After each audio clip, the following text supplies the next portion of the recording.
میں جناب عمر ریاض عباسی صاحب سے پوچھنا چاہوں گا کہ جب ہم تحمل سے کام لیتے ہیں، بردباری سے کام لیتے ہیں، رواداری سے کام لیتے ہیں تو معاشرہ یقیناً امن و سکون کا مرقع بن جائے گا، اور پھر ظاہر ہے ایسا معاشرہ ہی ترقی کی جانب جو ہے اور اپنے ہدف کی جانب گامزن ہو سکتا ہے۔ تو آپ سیرت رسول کے حوالے سے فرمائیے کہ اس بڑے اہم عنصر کے حوالے سے ہمیں کیا رہنمائی ملتی ہے؟ سب سے پہلے تو میں آپ کو دل کی عمیق گہرائیوں سے مبارکباد پیش کرتا ہوں جی کہ ربیع الاول کے اس مقدس اور باسعادت مہینے کے اندر آپ نے اس اہم موضوع کا انتخاب کیا۔ دیکھیں، جب سیرت کی بات ہوتی ہے تو سیرت کو ڈیفائن کرنے کے لیے سب سے پہلے ہمیں صحیفہ انقلاب سے رجوع کرنا ہوتا ہے۔ جی قرآن مجید نے بڑا ایک واضح کیٹیگوریکل ڈکلیریشن دیا ہے سیرت النبی کے حوالے سے کہ لقد کان لکم فی رسول اللہ اسوۃ حسنہ، جی بالکل، کہ بے شک نبی صلی اللہ علیہ وسلم کی زندگی میں تمہارے لیے بہترین نمونہ عمل ہے۔ ایک کمپلیٹ کوڈ آف لائف قرآن مجید دے رہا ہے سیرت کی روشنی میں۔ اب یہاں پر جتنی بھی تفاسیر جو کمنٹیٹرز ہیں جنہوں نے قرآن کو انٹرپریٹ کیا ہے، قرآن کی تشریح کی، وہ یہاں یہ لکھتے ہیں کہ فی کل حیات رسول اللہ مراد ہے کہ آقا علیہ الصلوۃ والسلام کی ساری زندگی تمہارے لیے بہترین نمونہ عمل ہے۔ بالکل درست، بالکل اب اس کو اگر ہم ہر جہت سے دیکھیں تو ملٹی ڈائمینشنل اسپیکٹ ہمارے سامنے آتا ہے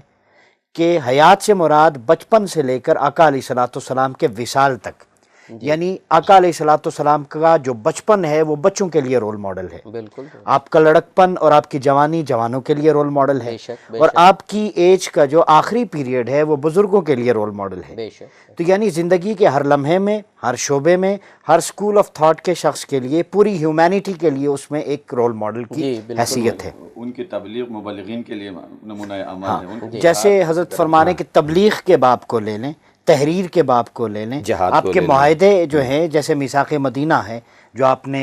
مطلب مائنورٹیز کے رائٹس کو پروٹیکٹ کیا، ان کو لے لیں، وہ ساری زندگی نمونہ عمل ہے۔ اس میں ایک پوائنٹ جو ریز کرنا چاہوں گا وہ یہ ہے کہ سیرت کے باب میں جب مکہ سے مدینہ آپ نے ہجرت کی تو سب سے پہلا کام آپ نے کیا کیا؟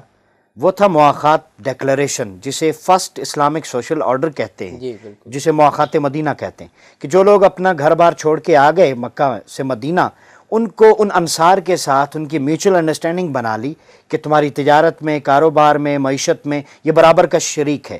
تو اسلام اور سیرت یہ سکھاتی ہے کہ سب سے پہلے اکانومک سٹیبلٹی ہونی چاہیے، معاشی خوشحالی ہونی چاہیے۔ جب تک معاشرے میں خوشحالی معیشت کی نہیں ہوگی اس وقت تک امن قائم نہیں ہو سکتا، اس وقت تک پرابلم سالو نہیں ہو سکتے۔ تو آج کے دور میں جو سیرت کا ہمارے سامنے سب سے بڑا اسپیکٹ ہے، میسج ہے کہ اپنے اکانومک سسٹم کو اتنا کریڈیبل بنایا جائے، اتنا مضبوط بنایا جائے کہ اس کی روشنی میں امن عامہ قائم ہو۔ پھر آپ دیکھیں صلح حدیبیہ، جو صلح حدیبیہ ایک اسپیکٹ ہے، وہ بنیاد ہے تاریخ اسلام میں ایک پیسفل ریزولوشن کی، وہ بنیاد تھی۔ اب جب اس کی سروائیول آئی تو آپ اسے صلح امام حسن سے تعبیر کرتے ہیں۔ اسی طرح دین اسلام کے سسٹم آف سٹیٹ کی جب بات ہوئی تو ریاست مدینہ اس کی بنیاد تھی، کربلا اس کا سروائیول تھا۔ تو یہ ایگزامپلز امت مسلمہ کے لیے آج کے دور میں رول ماڈل ہیں کہ چاہے پیس کی بات ہو، معاہدے کی بات ہو، ٹریٹی کی بات ہو، اکانومی کی بات ہو، تو ہر اسپیکٹ میں سیرت النبی ہمارے لیے مشعل راہ بن کے سامنے کھڑی ہے۔ جی بہت خوب۔ اگر صاحب جیسے